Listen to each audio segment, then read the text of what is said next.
यीशु मसीह के मधुर और प्यारे नाम में जय मसीह की आप सबका स्वागत करता हूं हमारे यूट्यूब चैनल ख्रिस्टवानी चर्च में। आज हम बाइबल में से कहानी को देखेंगे, अब्राहम के साथ परमेश्वर की वाचा की कहानी, जिसका वर्णन उत्पत्ति की किताब 11 अध्याय से लेकर 15 अध्याय तक आपको मिल जाएगा। कहानी में आगे बढ़ने से पहले चैनल को सब्सक्राइब करें और बेल को दबाना ना भूलें। बाढ़ के कई वर्षों के बाद संसार में बहुत से लोग रहा करते थे और उन्होंने फिर से परमेश्वर के और एक दूसरे के विरुद्ध पाप किया।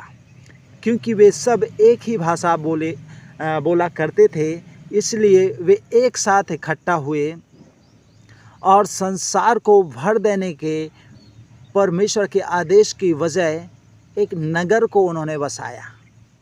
वे बहुत घमंडी थे और उनको कैसा जीवन जीना चाहिए इस बारे में वे परमेश्वर के आदेश का पालन करना नहीं चाहते थे।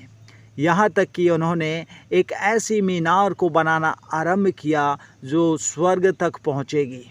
परमेश्वर ने देखा कि अगर वे एक साथ मिलकर बुराई करते रहेंगे तो वे बहुत से पापी कामों को कर सकते हैं। इसलिए परमेश्वर ने उनकी भाषा को बहुत सी विभिन्न भाषाओं में तब्दील या बदल दिया और उन लोगों को सारे संसार में फैला दिया। जिस नगर को उन्होंने बनाना आरंभ किया था वह बाबेल कहलाया, जिसका अर्थ है गड़बड़ी। कई वर्षों के बाद में परमेश्वर ने अब्राहम नाम के एक मनुष्य से बात की। परमेश्वर ने उससे कहा, अपने देश और अपने परिवार को छोड़कर उस देश को चला जा जो मैं तुझे दिखाऊंगा। मैं तुझे आशीष दूंगा और तुमसे एक बड़ी जाति बनाऊंगा। मैं तेरा नाम महान करूंगा। जो तुझे आशीष दे मैं उसे भी आशीष दूंगा और जो तुझे श्राप दे मैं उसे भी श्राप दूंगा। तेरे कारण संसार के सारे कुल आशीष पाएंगे। अतः अब्राहम ने परमेश्वर की बात मान ली और उसने अपने सारे सेवकों, अपनी सारी संपत्ति समेत अपनी पत्नी सारे को लिया और कनान देश को चला गया, जो परमेश्वर ने उसको दिखाया था। जब अब्राहम कनान पहुंचा तो परमेश्वर ने उससे कहा, अपने चारों ओर देख, मैं तुझे यह सारा देश दूंगा और तेरे वंशज हमेशा के लिए इसके अधिकारी रहेंगे। तब अब्राहम ने उस देश में अब्राहम जो था बस गया, रहने लगा। लेकिन क्या हुआ, आगे घटना इस प्रकार से है कि मलिकिसेदेक नाम का एक पुरुष था जो सर्वोच्च परमेश्वर का याजक था। एक दिन जब अब्राहम युद्ध करने के बाद आ रहा था तो वह और अब्राहम मिले। मलिकिसेदेक ने अब्राहम को ब्लेसिंग दी और कहा, सर्वोच्च परमेश्वर जो स्वर्ग और पृथ्वी का स्वामी है वह तुझे आशीष दे।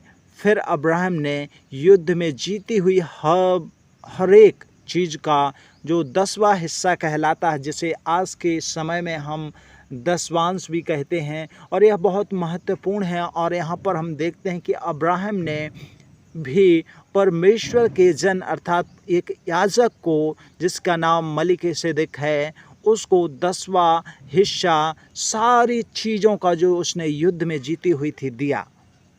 कई वर्ष बीत गए परंतु अभी भी अब्राहम और सारे के कोई भी संतान नहीं थी।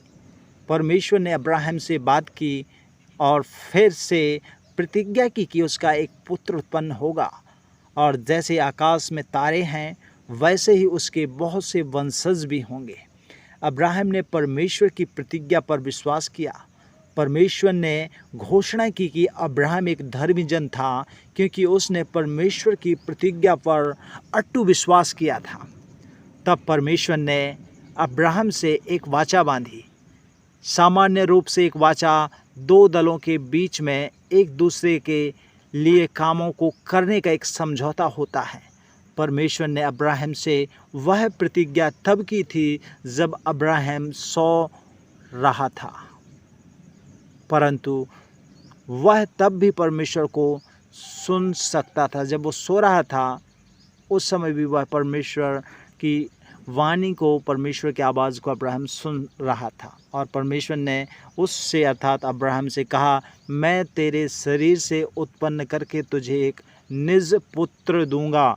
मैं तेरे वंशजों को यह कनान देश देता हूँ। परंतु अभी भी अब्राहम को कोई भी पुत्र नहीं था।